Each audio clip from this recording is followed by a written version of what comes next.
ఈ రోజే డౌన్లోడ్ చేయండి, మీ ఫేవరెట్ షోస్ చూడండి. అవును వేద, అవని మాకు సహాయం చేసినట్టే వాళ్ళకు కూడా చేస్తుంది. అంతవరకు కాస్త ఓపిక పట్టు. వేదవతి కూతురుగా ఎంతో అల్లారు ముద్దుగా పెరిగాను. ఆత్మాభిమానం చంపుకుని వీధి వీధి తిరిగి అరుస్తూ పని చేశాను.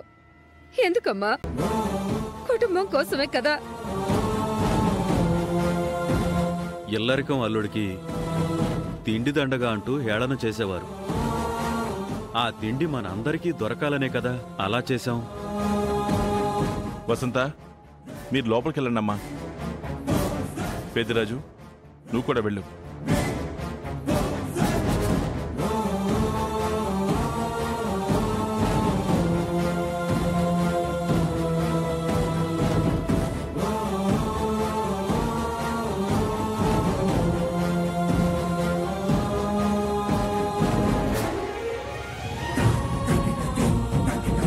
అటువంటి పని చేసుకుంటూ బ్రతకడం అవమానం కాదు, ఆత్మగౌరవం అత్తయ్య. ఏ కిలాడి,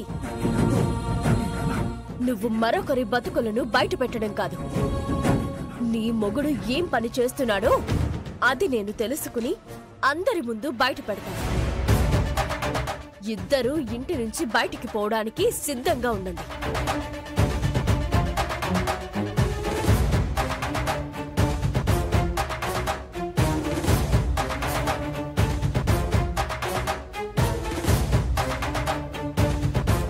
ఇదిగో నా జాబ్ ఏంటి, బ్రహ్మాండమైన జాబ్, పేరెంట్స్ కి మంచి పేరు తీసుకొచ్చే జాబ్.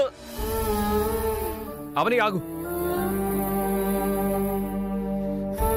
ఏంటి? థ్యాంక్స్. ఎందుకు?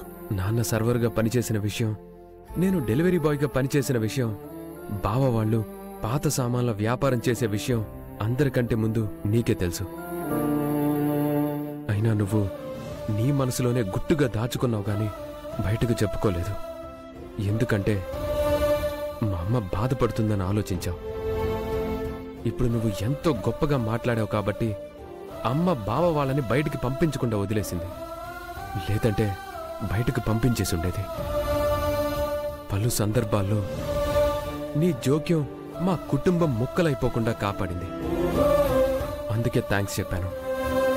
నిన్ను అభినందిస్తున్నాను కూడా.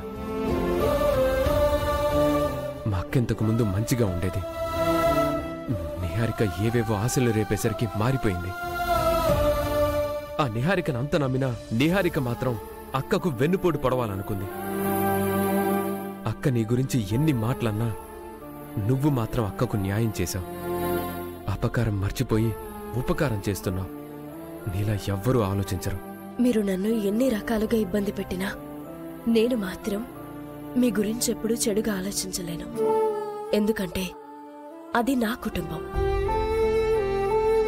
నా కుటుంబంకు ఎవరైనా అన్యాయం చేసినా, నా కుటుంబంలోని వారు ఎవరైనా అన్యాయంగా ప్రవర్తించినా బుద్ధి చెప్పాల్సిన బాధ్యత, సరిదిద్దాల్సిన బాధ్యత నా మీద ఇంకా ఉందని నేను అనుకుంటున్నాను. కుటుంబ సభ్యులకు మేలు చేశానని నా గురించి ఎంతో గొప్పగా ఆలోచించి నన్ను అభినందిస్తున్నా. మరి నేను నీకేం అన్యాయం చేశానని నన్ను దూరం పెడుతున్నా? ఎందుకు మన బిడ్డని వద్దనుకుంటున్నా?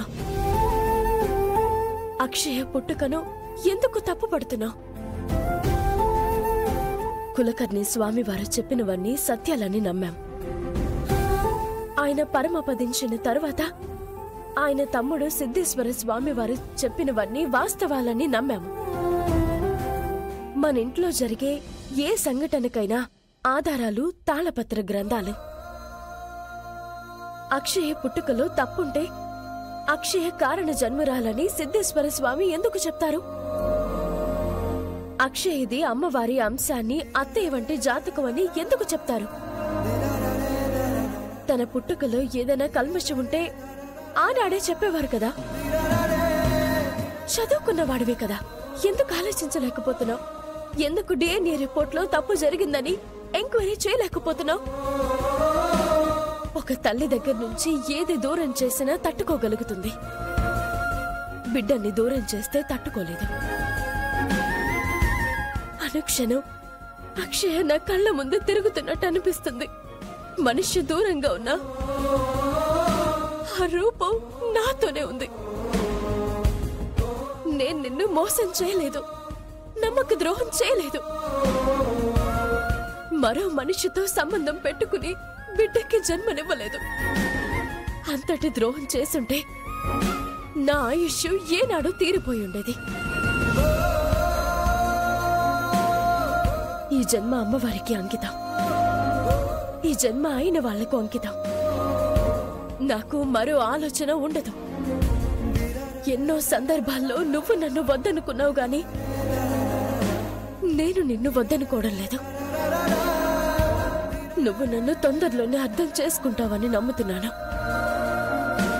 మన మధ్య ఉన్న అగాధం తొలగిపోతుందని ఆశిస్తున్నాను. నీ మనసేంటో నాకు తెలుసు.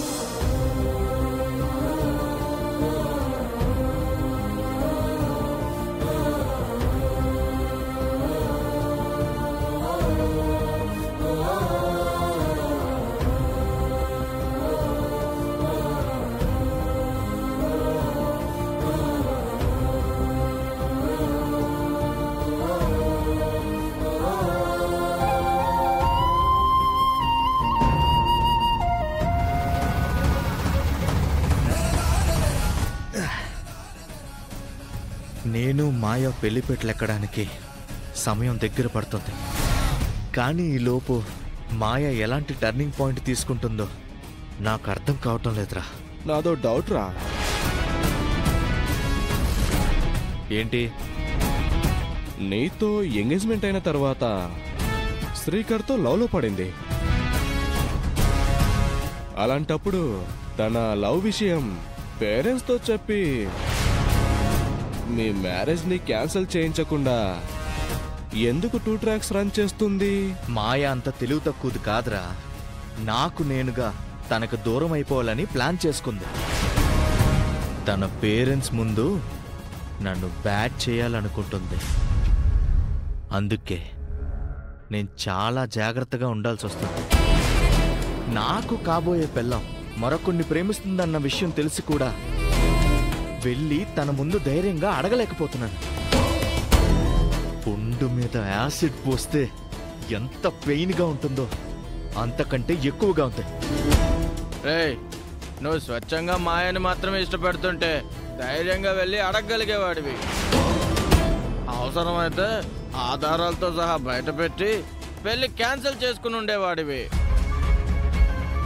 కానీ నువ్వు ఇష్టపడుతుంది మాయ డబ్బుని, నువ్వు ప్రేమిస్తున్నది తన అంతస్తుల్ని.